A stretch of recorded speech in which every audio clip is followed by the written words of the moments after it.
Hi అండి. ఈరోజు mushroom curry restaurant స్టైల్‌లో ఇంట్లోనే చాలా ఈజీగా ఎలా తయారు చేసుకోవాలో చూసేద్దాం రండి. ఈ క్లీనింగ్ కూడా చాలా ఈజీ అండి ప్రాసెస్ అనేది. నేనైతే మష్రూమ్ తీసుకున్న ఒక 2 డేస్ అయితే అయిపోయిందండి. అందుకే పైన కలర్ అయితే చేంజ్ అయింది. మష్రూమ్స్ అయితే పాడవలేదండి. పైన కాస్త బ్లాక్‌గా అయితే అయినాయి అంతేనండి. మష్రూమ్స్ అనేది ఫ్రెష్‌గా వండుకుంటే ఇంకా టేస్ట్ అయితే చాలా బావుంటుందండి. దీన్ని పీల్ చేయడం చాలా ఈజీ అండి. నైఫ్‌తోన ఇట్లాగా పీల్ చేస్తే దాని పైన పొర అనేది వచ్చేస్తుందండి. లేదు అన్నా మన నెయిల్స్‌తో తీసినా సరే వచ్చేస్తుందండి. నెయిల్స్ అనేది పాయిజన్ కాబట్టి చాక్‌తో అయితే మనం తీసుకుంటే బెటర్ అండి. వండుకునే పద్ధతిలో వండుకుంటే నాన్ వెజ్ కన్నా టేస్ట్ అయితే చాలా బావుంటుందండి. మసాలా వేసి వండుకుంటే. ఇలా క్లీన్ చేసుకున్న మష్రూమ్స్‌ని 2, 3 ముక్కలుగా అయితే కట్ చేసుకోవాలండి. చూపిస్తున్నా కదా వీడియోలో. ఈ మష్రూమ్స్ అనేది హెల్త్‌కి చాలా మంచిదండి. ఇవి బటన్ మష్రూమ్స్ అయితే అంటారండి. మష్రూమ్స్ చాలా అయితే వెరైటీస్ అయితే ఉంటాయండి. విలేజ్‌లో దొరికే నాటు మష్రూమ్స్ అయితే ఇంకా టేస్ట్‌గా అయితే ఉంటాయండి. పొలాల గట్టులో ఉంటాయి కదా! వాటిపైన మొలిచే మష్రూమ్స్ అయితే టేస్ట్ ఇంకా వేరే లెవెల్ అయితే ఉంటుంది. వీడియోలో చూపిస్తున్న విధంగా చక్కగా మష్రూమ్స్ అన్ని నీట్‌గా అయితే ఒలిచేసుకొని ఇలా ముక్కలైతే కట్ చేసేసుకోవాలండి. ఇవి బ్లాక్‌గా అవ్వకూడదంటే ఒక టిప్ అయితే ఉంటుందండి. వాటర్‌లో అయితే ఉప్పు వేసుకొని మనం ఒక 5 నిమిషాలు, 10 నిమిషాలు పక్కనైతే పెట్టేసుకోవాలండి. ప్రాసెస్ రెడీ అయ్యేంత లోపు. కోల్డ్ వాటర్‌లో గనక నానబెట్టకపోతే గనక మష్రూమ్స్ అయితే బ్లాక్‌గా అయితే అయిపోతాయండి. ప్రాసెస్‌లోకి వెళ్ళిపోదాము. స్టవ్ మీద అయితే కడాయి పెట్టుకొని 2 టేబుల్ స్పూన్ వరకు అయితే ఆయిల్ వేసుకొని ఒక పావు కప్పు వరకు జీడిపప్పులను అయితే వేసుకొని వేయించుకోవాలండి. ఇవి వేగుతున్నప్పుడే మనం ముందుగా కడిగి పెట్టుకున్నాం కదండీ మష్రూమ్స్ అయితే అవి కూడా అయితే వేసి ఒకసారి అయితే కలిపేసుకోండి. ఒక 2 నిమిషాలు అయితే వీటిని మీడియం ఫ్లేమ్‌లో అయితే ఉడికించుకోవాలండి. ఈ మష్రూమ్‌లో వాటర్ కంటెంట్ అనేది చాలా ఎక్కువగా అయితే ఉంటుందండి. మనం ఎటువంటి వాటర్ వేయకుండా ఇట్లా మగ్గబెట్టుకుంటే దీంట్లోని వాటర్ అయితే పైకి సెపరేట్ అయితే అవుతుందండి. టోటల్‌గా వాటర్ ఇంకిపోయేంత వరకు కాకుండా ఒక 3-5 మినిట్స్ అయితే చక్కగా మగ్గబెట్టుకోవాలండి ఈ మష్రూమ్స్ అనేవి. వాటర్ ఇంకిపోయేంత వరకు అయితే వీటిని వేయించుకుంటే మనకి కర్రీలో ఉడికేటప్పుడైతే పీసెస్‌గా అయితే అయిపోతాయండి. అందుకని ఈ విధంగా అయితే మనకి ఒక 5 మినిట్స్ కుక్ అయితే సరిపోతుంది. వీటిని ఒక బౌల్‌లోకి అయితే తీసుకోవాలండి. వాటర్‌ని అయితే వంపక్కర్లేదండి. మనం కర్రీలో అయితే వాటర్ యాడ్ చేస్తాం కాబట్టి ఆ వాటర్ కూడా మనం బౌల్‌లోకి తీసేసుకొని పక్కన పెట్టేసుకోవాలి. అదే కడాయిలోకి కాస్త ఆయిల్ అయితే వేసుకోవాలండి. ఒక 2, 3 చెంచాల వరకు ఆయిల్ అయితే వేసుకోవాలి. ఆయిల్ హీట్ అయిన తర్వాత బిర్యానీ ఆకు అయితే వేసుకోవాలండి.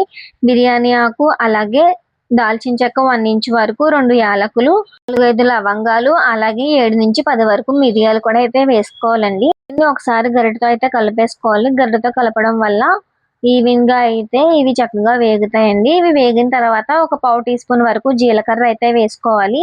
జీలకర్ర కూడా చక్కగా వేగిన తర్వాత ఒక మీడియం సైజ్ ఉల్లిపాయ అయితే చక్కగా ఇలా చిన్న చిన్న ముక్కలుగా అయితే కట్ చేసేసుకొని వేసేసుకొని ఒక్కసారి అయితే కలుపుకోవాలండి. ఇలా కలుపుకున్న తర్వాత ఇవి మగ్గడానికి మూత అనేది పెట్టేసుకోవాలి. మూత పెట్టడం వల్ల ఉల్లిపాయలు అయితే త్వరగా అయితే మగ్గుతాయి. ఒక 2 నిమిషాలకి చూసారా ఎంచక్కగా మగ్గినాయో.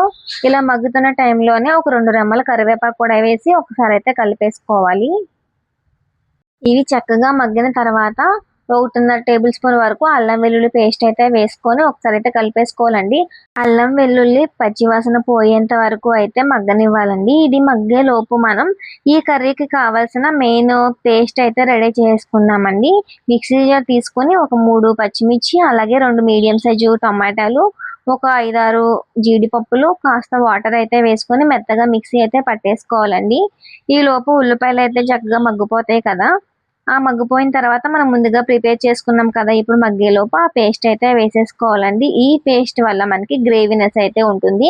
టొమాటోస్ అలాగే మిర్చి, జీడిపప్పు లేకపోతే గనక నువ్వులు ఉంటాయి కదండీ! నువ్వులను గానీ లేదు గసగసాలను కూడా అయితే వేసుకోవచ్చండి.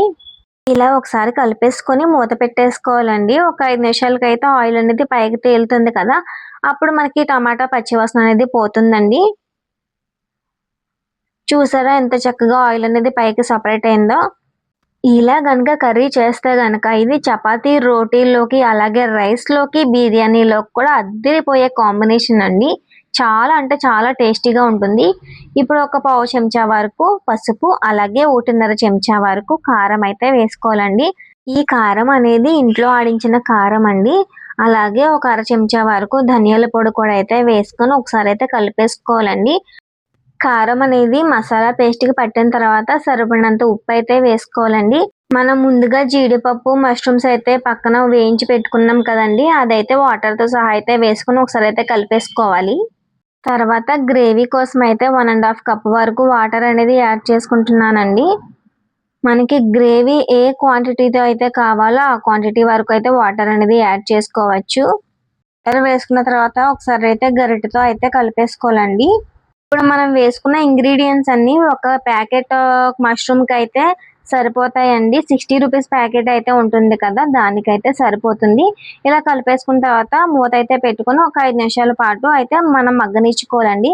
చూసారా ఆయిల్ అయితే పైకి ఎలా సెపరేట్ అయితే అయిపోయిందో. ఒకసారి గరిటెతో అయితే కలిపేసుకోవాలండి అడుగైతే పట్టకుండా. ఇప్పుడు పావు చెంచా వరకు గరం మసాలా అయితే వేసుకొని ఒకసారి అయితే కలిపేసుకోవాలండి. గరం మసాలా వేయటం వల్ల టేస్ట్ అనేది బావుంటుంది. మనకి గ్రేవీ ఏ కన్సిస్టెన్సీలో అయితే కావాలో ఆ కన్సిస్టెన్సీని అయితే చూసుకొని దించే ముందు ఒక 2 మినిట్స్ ముందే అయితే సన్నగా తరిగిన కొత్తిమీర అయితే ఉంటుంది కదండీ! కొత్తిమీర వేసుకొని ఒకసారి అయితే కలిపేసుకోవాలి. కొత్తిమీర వేయడం వల్ల నాన్ వెజ్ కర్రీస్‌కి గానీ, వెజ్ కర్రీస్‌కి గానీ ఫ్లేవర్ అనేది చాలా బావుంటుంది.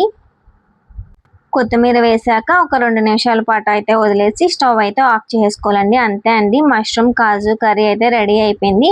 ఇది రైస్‌లోకి, చపాతీలోకి, బిర్యానీలోకి, పుల్కాలోకి చాలా అంటే చాలా టేస్టీగా ఉంటుంది. వీడియో నచ్చితే తప్పకుండా లైక్ చేయండి. Thank you.